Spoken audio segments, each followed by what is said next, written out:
ایک رات 1000 مہینوں سے بڑھ کر ہے۔ اللہ تعالیٰ نے اپنی مخلوقات کو ایک ثانیت کے اصول پر پیدا نہیں فرمایا ہے، بلکہ مختلف جہتوں سے ان میں تفاوت اور ایک دوسرے پر فضیلت قائم رکھی ہے۔ جیسے مادی دنیا میں ہم اس کا مشاہدہ کرتے ہیں کہ ایک طرف شیر اور ہاتھی جیسے طاقتور جانور ہے اور دوسری طرف ہرن اور بکری جیسے نازک اور ناتواں حیوانات، یا ایک طرف پہاڑ کی صلابت ہے اور دوسری طرف زمین کا بچھاؤ اور اس کی چاک دامنی کی صلاحیت۔ اللہ سبحانہ و تعالیٰ نے روحانی نظام بھی اسی انداز پر رکھا ہے کہ ان میں بھی ایک دوسرے پر فضیلت و برتری قائم رکھی گئی ہے۔ یہ فضیلت شخصیت میں بھی ہے۔ انسانیت کے سب سے مقدس گروہ انبیاء اکرام ہیں، لیکن انبیاء کے درمیان میں تفاوت درجات موجود ہے۔ رمضان المبارک کا مہینہ تمام مہینوں میں افضل ہے۔ خود رسول اللہ صلی اللہ علیہ وسلم نے اس مہینے کو عظیم اور مبارک مہینہ قرار دیا ہے۔ اللہ کی طرف سے نازل ہونے والی کتاب ہدایت کا سب سے آخری اور مکمل ایڈیشن ہے، یعنی قرآن مجید۔ وہ اسی رات میں انسانیت کی طرف بھیجی گئی ہے۔ اس رات کی فضیلت و عظمت کے لیے یہی کافی ہے کہ اللہ تعالیٰ نے ایک پوری سورت خاص اس رات کے بارے میں نازل فرمائی ہے۔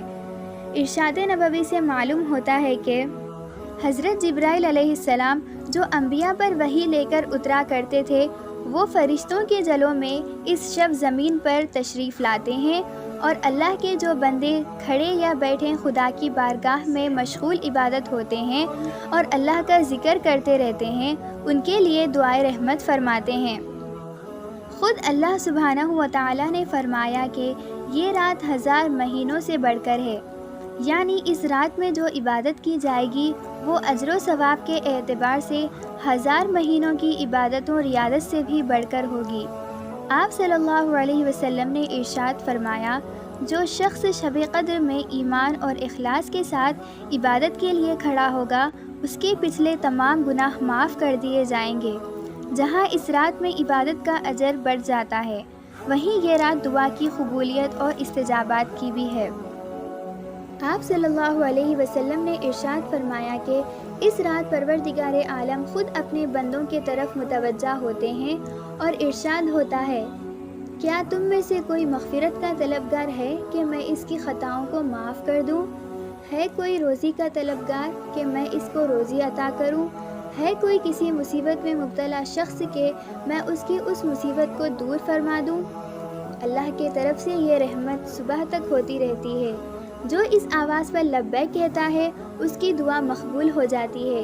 اس لیے یہ راتیں خاص طور پر اپنے پروردگار سے مانگنے اور اس کے سامنے ہاتھ پھیلانے کی ہے۔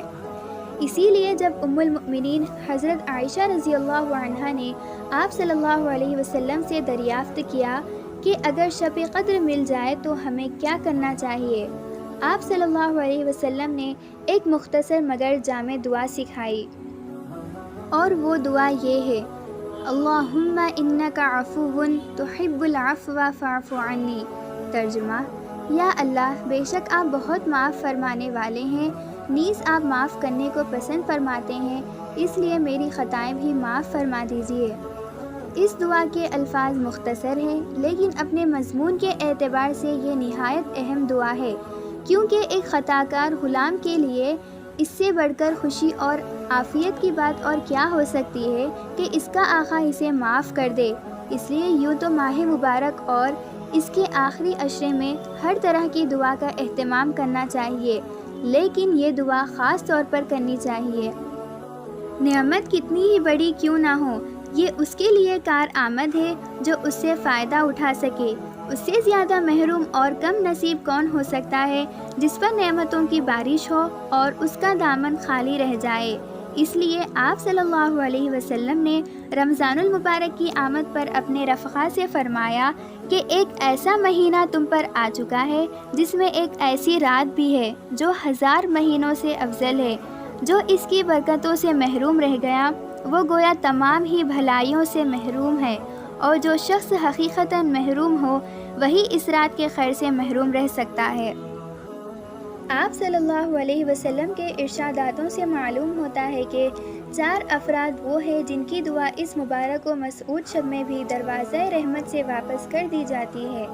اور خدائے رحیم و کریم کا قلم عفو ان کو اپنے سائے سے محروم رکھتا ہے۔ ایک وہ شخص جو عادتاً شراب پیتا ہو، دوسرا اپنے والدین کا نافرمان، تیسرا رشتوں کو توڑ دینے والا اور چوتھا کینہ پرور۔ کیسے کم نصیب اور بدقسمت ہے یہ لوگ کہ خدا کی نعمت پہ کرا کا سمندر موجیں مار رہا ہے، مگر اس کا قطرہ قطرہ ان گنہگاروں اور نافرمانوں سے گریزاں ہے۔ حقیقت یہ ہے کہ رحمت ربانی کا دروازہ کھلا ہوا ہے، ہر بدخبر قدر شخص کے لیے موقع ہے کہ وہ داخل ہو، صحبائے محبت کا لطف اٹھائے، لیکن ضروری ہے کہ ہاتھ میں وفا کا دامن ہو، محبوب کی محبت اور ساقی رحیم کی الفت سے اس کا دل معمور ہو اور عمل سے اس کی تصدیق ہو۔ جزاک اللہ خیر۔